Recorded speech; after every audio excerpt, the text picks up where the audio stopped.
Hello friends, welcome to my channel.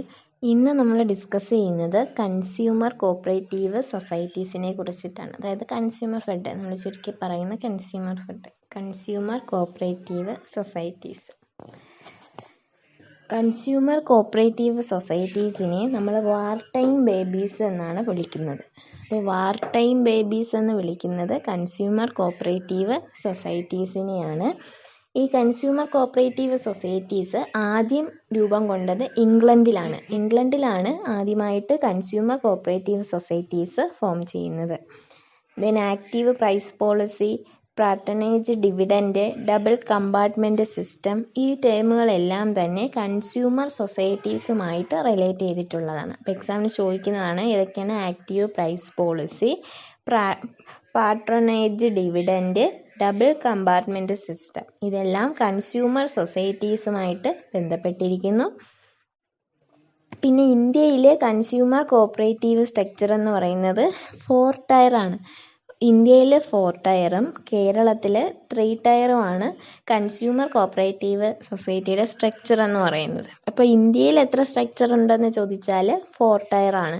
കേരളത്തിൽ എത്രയുണ്ടെന്ന് ചോദിച്ചാൽ 3 ടയറാണ്. അപ്പം നാഷണൽ ലെവലിൽ വരുന്നതാണ് NCCF.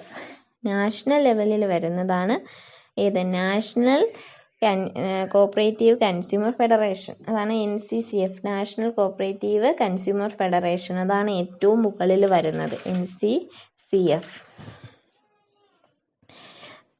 അത് കഴിഞ്ഞിട്ട് കൺസ്യൂമർ ഫെഡ് വരും. അപ്പം കേരളത്തിലെ അപ്പെക്സ് ആണ് കൺസ്യൂമർ ഫെഡ്. പിന്നെ വരുന്നത് district wholesale stores, last primary societies. ഇങ്ങനെയാണ് വരുന്നത്. ഇപ്പോൾ കേരളത്തിൽ അപ്പെക്സിൽ കൺസ്യൂമർ ഫെഡ്, അത് കഴിഞ്ഞിട്ട് district wholesale consumer cooperative societies ആണ് സെൻട്രലിൽ വരുന്നത്. Then last primary consumer cooperatives. അങ്ങനെയാണ് കൺസ്യൂമർ കോപ്പറേറ്റീവ് സൊസൈറ്റീസിലെ സ്ട്രക്ചർ വരുന്നത്. പിന്നെ നമ്മൾ പറയുന്നത് ദ ഫസ്റ്റ് കോപ്പറേറ്റീവ് സൊസൈറ്റി, അതായത് 1904 ആക്ട് അനുസരിച്ച് രജിസ്റ്റർ ചെയ്ത ട്രിപ്ലിക്കൻ അർബൻ കോപ്പറേറ്റീവ് സൊസൈറ്റിയാണ് ആദ്യത്തെ കോപ്പറേറ്റീവ് സൊസൈറ്റി ആയിട്ട് പറയുന്നത്. അതായത് നമ്മൾ ചുരുക്കി TUCS എന്ന് പറയും.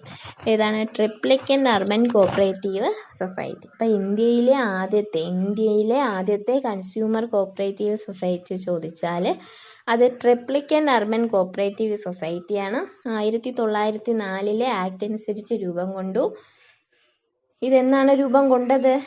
ആക്ട് 1904 ആക്ടും രൂപം കൊള്ളുന്നത് 1905 മദ്രാസിലുമാണ്.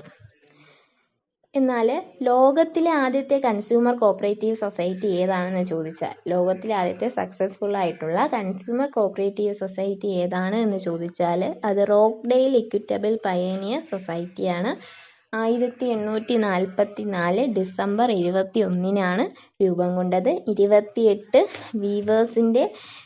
വീവേഴ്സ് സ്റ്റാർട്ട് ചെയ്തതാണ് ഈ സൊസൈറ്റി.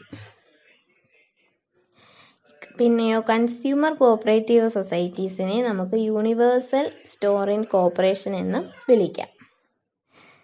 പിന്നെയോ double compartment system.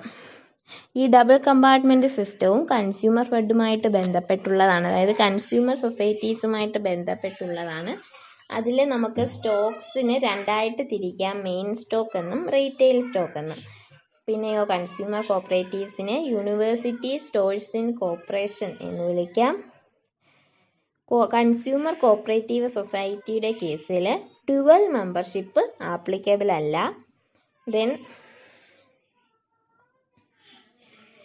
P. Natesan committee 1960 consumer സൊസൈറ്റീസുമായിട്ട് ബന്ധപ്പെട്ടുള്ളതാണ്. നമ്മൾ കൺസ്യൂമർ സൊസൈറ്റീസുമായിട്ട് പറഞ്ഞത് വാർ ടൈം ബേബീസ് എന്ന് പറയുന്നത് കൺസ്യൂമർ കോപ്പറേറ്റീവ് സൊസൈറ്റീസിനെയാണ്. പിന്നെ ഒരു point, consumer cooperative societies non agricultural and non credit societies ആണ്. അഗ്രികൾച്ചറലും അല്ല ക്രെഡിറ്റും അല്ല, നോൺ അഗ്രികൾച്ചറൽ നോൺ ക്രെഡിറ്റ് സൊസൈറ്റിയാണ്. ദെൻ കോപ്പറേറ്റീവ് കൺസ്യൂമർ സ്റ്റോഴ്സ് എന്ന് പറഞ്ഞാൽ എന്താണ്? ബൾക്ക് ഫോമിൽ ഗുഡ്സുകൾ പ്രൊഡ്യൂസ് ചെയ്യുന്ന കൺസ്യൂമേഴ്സ് അത് ഓർഗനൈസ് ചെയ്തിട്ട് കൊടുക്കുന്നതാണ് ഏത്? കൺസ്യൂമർ സ്റ്റോഴ്സ് എന്ന് പറയുന്നത്. അവിടെ ഫെയർ പ്രൈസിൽ ഈക്വൽ ഡിസ്ട്രിബ്യൂഷനാണ് ചെയ്യുന്നത്. കോപ്പറേറ്റീവ് മൂവ്മെൻറ്റ് ലോകത്തിൽ ആദ്യമായിട്ട് സക്സസ്ഫുള്ളായിട്ട് ഇൻട്രൊഡ്യൂസ് ചെയ്തത് ഇംഗ്ലണ്ടിലെ റോക്ക്ഡെയിൽ പയോനിയർ സൊസൈറ്റിയാണ്. അപ്പോൾ കൺസ്യൂമർ കോപ്പറേറ്റീവ് മൂവ്മെൻറ്റിൻ്റെ ഹോംലാൻഡ് എന്ന് പറയുന്നത് ഇംഗ്ലണ്ടിലെയാണ്. വേൾഡിലെ first successful consumer cooperative society ഏതെന്ന് ചോദിച്ചാൽ അത് റോക്ക്ഡെയിൽ ഇക്വിറ്റബിൾ പയോനിയർ സൊസൈറ്റിയാണ്. 1844 ഡിസംബർ 21 ഫോം ചെയ്യുന്നത്. 28 വീവേഴ്സ് ചേർന്നിട്ടാണ് സ്റ്റാർട്ട് ചെയ്യുന്നത്. ഓക്കെ, പിന്നെ നമ്മൾ പറഞ്ഞത് എന്താ, യൂണിവേഴ്സൽ സ്റ്റോറിംഗ് കോർപ്പറേഷൻ എന്നാണ് കൺസ്യൂമർ കോപ്പറേറ്റീവ് സൊസൈറ്റീസ് അറിയപ്പെടുന്നത്. Active price policy, patronage dividend, double compartment system, ഇതെല്ലാം കൺസ്യൂമർ സൊസൈറ്റീസുമായിട്ട് ബന്ധപ്പെട്ടുള്ളതാണ്. കൺസ്യൂമർ കോപ്പറേറ്റീവ് ഈ സ്ട്രക്ചർ ഇന്ത്യയിൽ 4 ടയറും കേരളത്തിൽ 3 ടയറുമാണ്. അപ്പം നാഷണൽ ലെവലിലുള്ളത് NCCF ആണ്. അതിന് താഴെ വരുന്നതാണ് കൺസ്യൂമർ ഫെഡ്, അതായത് കേരളത്തിലെ അപ്പെക്സ്. അത് കഴിഞ്ഞിട്ട് district wholesale cooperative stores, last primary consumer cooperatives. അങ്ങനെയാണ് സ്ട്രക്ചർ വരുന്നത്. പിന്നെ പറഞ്ഞു, ഇന്ത്യയിലെ ആദ്യത്തെ ഫസ്റ്റ് കൺസ്യൂമർ കോപ്പറേറ്റീവ് സൊസൈറ്റി ചോദിച്ചാൽ ട്രിപ്ലിക്കൻ്റ് അർബൻ കോപ്പറേറ്റീവ് സൊസൈറ്റിയാണ്. 1904 ആക്ട് അനുസരിച്ചിട്ടാണ് ഫോം ചെയ്തിട്ടുള്ളത്. എന്നാൽ എന്നാ നിലവിൽ വന്നത് 1905 മദ്രാസിലാണ് ഇത് വരുന്നത്.